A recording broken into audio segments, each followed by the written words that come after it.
Ayun, may followers na tayong dumating. Kunin mo na lang. O, dahan-dahan lang. Ayun. Nakakuha na. Okay, congratulations. Thank you, Chris. Pwede pre, Joshua. Salamat yan. So, tanong. Congratulations.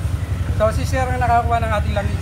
So, Sir, taga saan?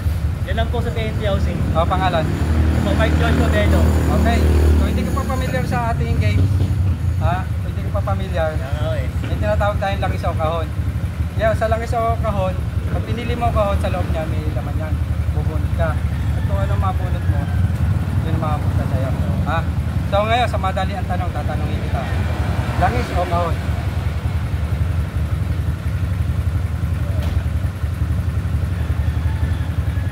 Sir. Decision mo yan. Ikaw, Sir. Pwede ka na maglangis, pwede ka magkahon. Langis na siguro? Oh, langis. Langis So, na, ang sure pinili ball. ni Sir ay langis para daw sure ball. So, congratulations, Sir. Okay. Salamat yan. Shoutout. Ay, nahihata niya ako shoutout. Sige, shoutout ka. Shoutout sa mga bahay ko dyan. Ito na ako, boss. Nakakuha na ako ng langis. Okay, congratulations ulit. Salamat po yan. Salamat.